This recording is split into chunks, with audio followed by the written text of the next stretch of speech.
Good day, children. I am teacher Sulin Rodrigues. I hope all of you are fine by the grace of God and keeping in good health.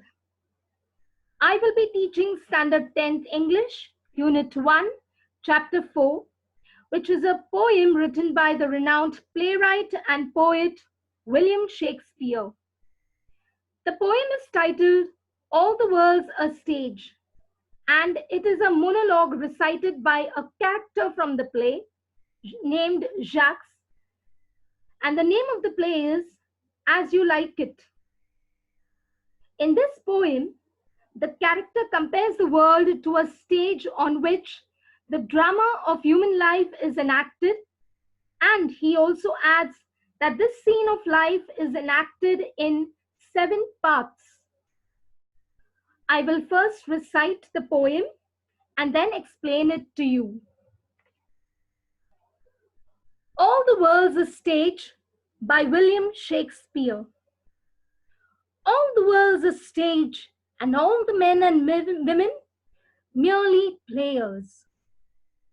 They have their exits and their entrances, and one man in his time plays many parts, his acts being 7 ages. At first, the infant mewling and puking in the nurse's arms. Then the whining schoolboy with a satchel and shining morning face, creeping like snail unwillingly to school. And then the lover, sighing like furnace with a woeful ballad made to his mistress's eyebrow. Then a soldier, full of strange oaths and bearded like the pard, jealous in honor, sudden and quick in quarrel, seeking the bubble, reputation, even in the cannon's mouth. And then the justice, in fair round belly with good capon lined, with eyes severe and beard of formal cut, full of wise saws and modern instances. And so he plays his part. The 6th age shifts into the lean and slippered pantaloon, with spectacles on nose and pouch on side, his youthful hose well saved a world too wide for his shrunk shank, and his big manly voice turning again towards childish trebles, pipes and whistles in his sound. Last scene of all, that ends this strange, eventful history, is second childishness and mere oblivion. Sans teeth, sans eyes, sans taste, sans everything.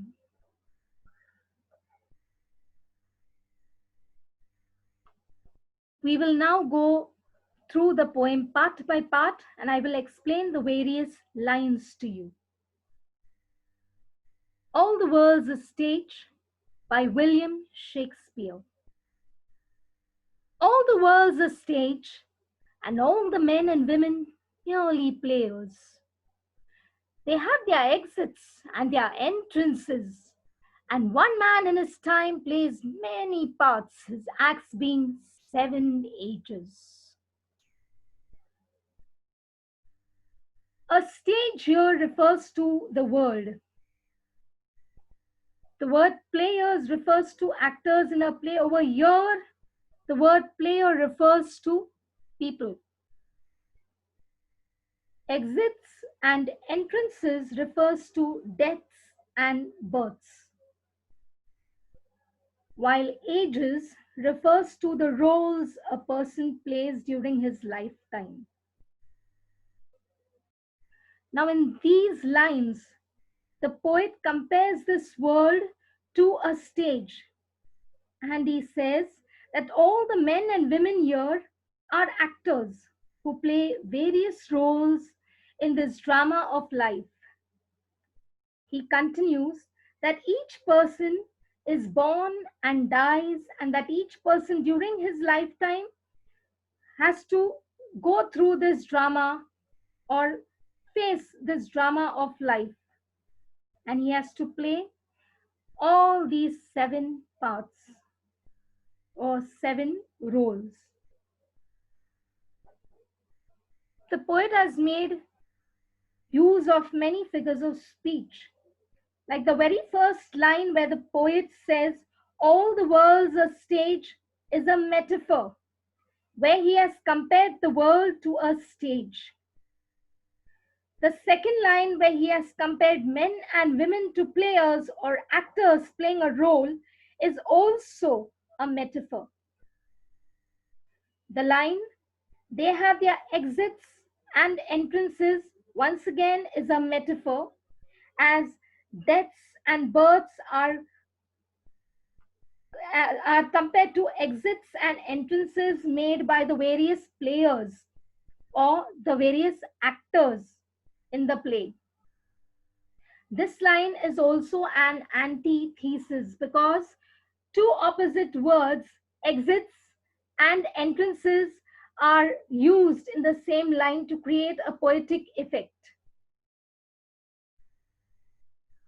This line is also an alliteration as a sound of the letters th, that is th, are repeated, as well as this is a repetition as the word there is repeated. So you can see there are so many different figures of speech used in this poem by the poet to make it very appealing. His acts being seven ages is also a metaphor because the roles that a person plays during his lifetime are compared to the different acts in a play. We move on to the first part or the first stage. At first, the infant mewling and puking in the nurse's arms.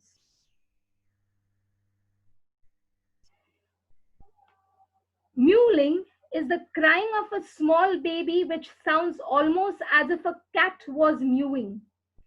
Therefore, the poet uses the word mewling to express the cry of a small baby. Puking is throwing up or vomiting. Now, the poet says that the first role that a person plays is that of an infant. In this stage, all that a baby or a person does is cry and throws up or vomits. We move on. Then the whining schoolboy with his satchel and shining morning face, creeping like snail unwillingly to school. Whining is a high-pitched, complaining cry or sound, while satchel means school bag. Shining morning face is a fresh look on the face early in the morning. Creeping means moving very, very slowly. Now, in these lines, the poet says that the second stage is childhood, where the infant grows up and now begins going to school. He is all neat and clean and fresh faced and has to be forcibly sent to school. He is more interested in playing and therefore does not want to go to school. So he walks very slowly with heavy footsteps towards school. The line, the whining schoolboy with his satchel, is an alliteration because the sound of the letter W and S are repeated to create a poetic effect. Creeping like snail is a simile because the manner in which the boy slowly moves on his way to school is compared to the manner in which the snail slowly moves ahead. We move on to the next stage.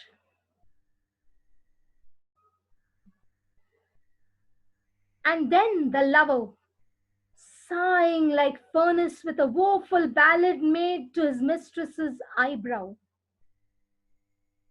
Woeful means sad.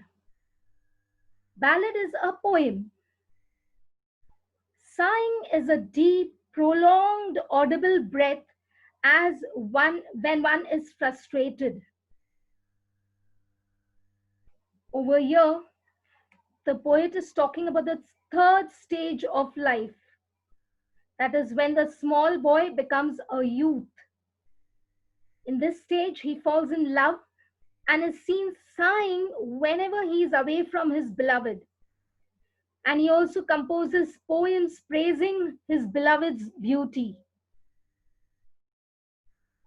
Sighing like furnace is a simile because the long audible breath that the lover draws in and out is compared to the sound that a hot furnace makes.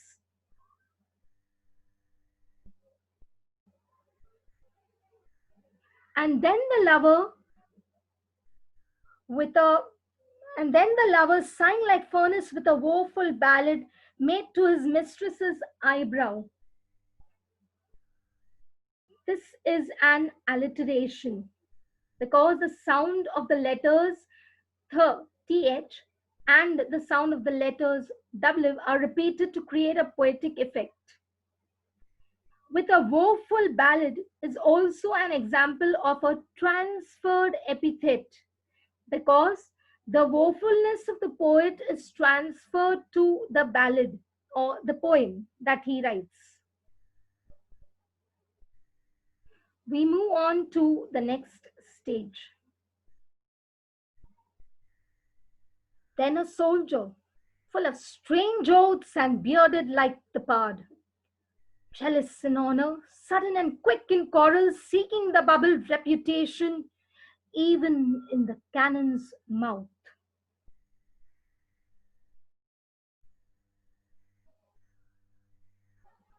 Bearded like the pard means having a fashionably cut beard like that of a leopard's beard. In this stage, now the youth has become a young man. He is jealous. He joins a trade. In this case, he becomes a soldier. He is very possessive where his honor or reputation is concerned. He is impulsive, so he becomes easily excitable and quick to quarrel with others. He is ambitious, and so he makes strange promises so that he can build a reputation for himself. And he even does not mind endangering his life, even if he has to face the cannon, that is, he has to face grave danger or death. The poet has likened reputation to a bubble, as it is also very easily breakable. It can be easily destroyed.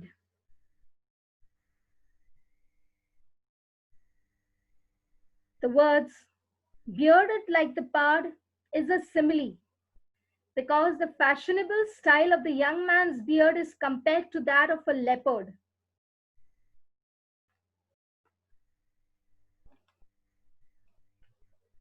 We move on to the next stage. And then the justice, in fair round belly with good cap lined, with eyes severe and beard of formal cut, full of wise saws and modern instances. And so he plays his part. With good cap lined means with a nicely rounded belly. The word saws is an Old English word for sayings, wise sayings and proverbs and quotations. Instances means examples. Now, the poet says that in this fifth stage, the youth has now begun playing the role of a middle aged man. He is a lot more subdued and serious. He has become a lot calmer than what he was before. He has become very formal, which can be seen in the fashion he now follows. Even his beard is now of a formal cut. He is full of wisdom, which his experiences have taught him. This can be seen in the wise sayings that he quotes and the modern examples that he gives. He is also keen on seeing that justice is done, which means that he wants that everyone around him does what is right. This is the character sketch of the middle aged man. With eyes severe is an example of an inversion because the words have been inverted to create a poetic effect. The actual order would be with severe eyes.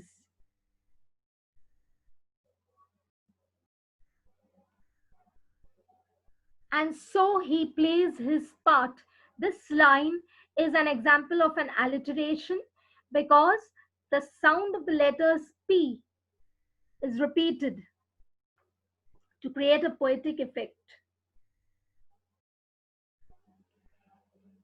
We move on to the next stage.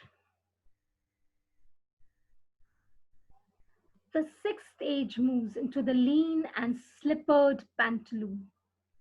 With spectacles on nose and pouch on side, his youthful hose well saved, a world too wide for his shrunk shank, and his big manly voice turning again now towards childish trebles, pipes and whistles in his sound.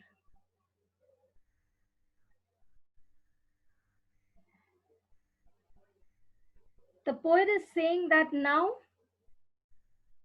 this young man or the middle aged man is now playing a different role in the sixth stage.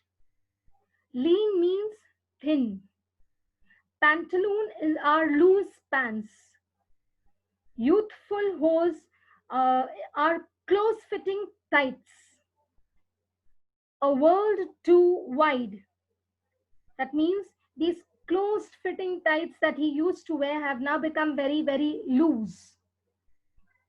Shank is that part of the leg which is between the knee and the ankle. Treble is a shrill noise, like that of a whistle or of a high pitched instrument.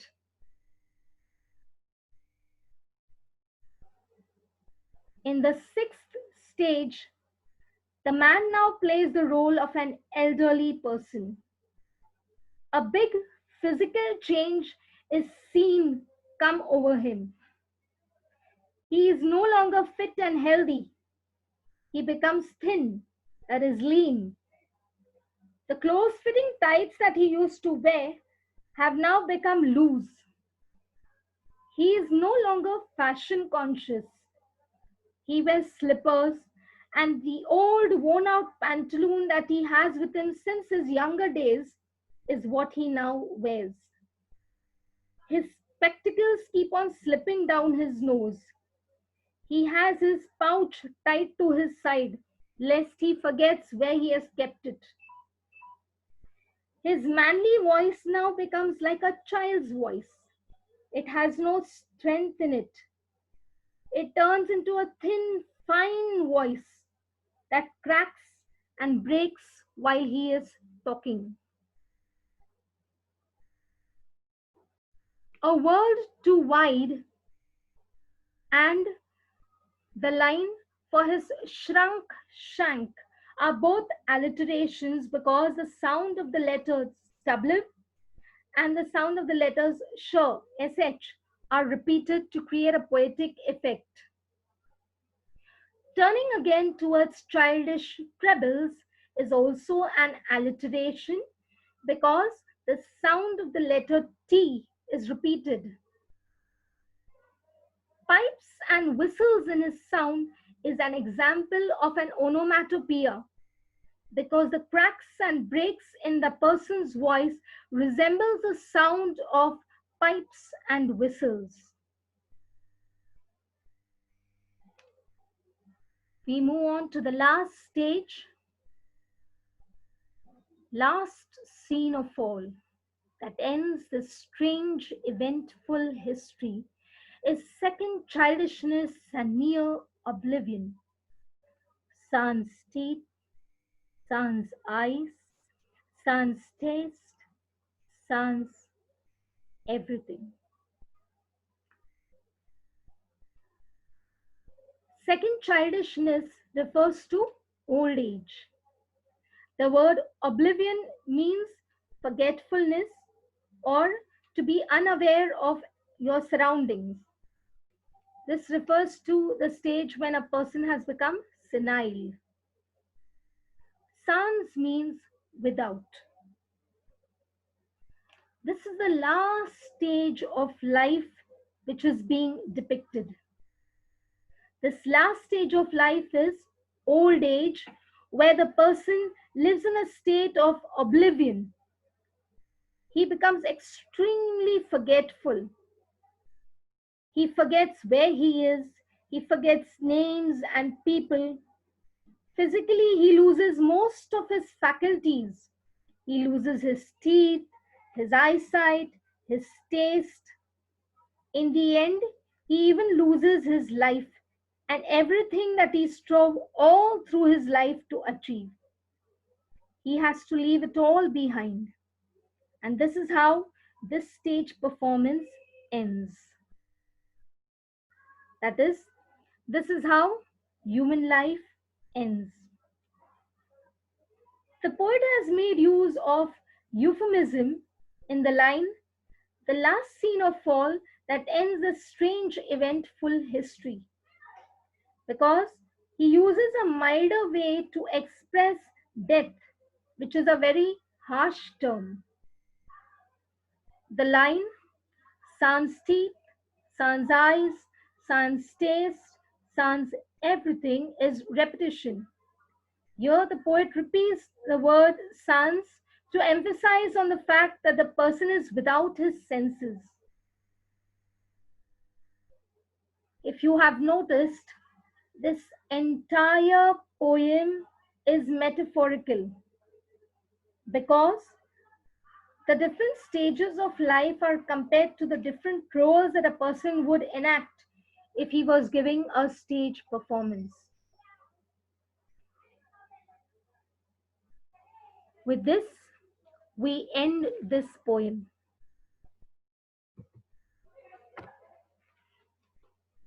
For your assignment, you will complete these questions that have been given to you.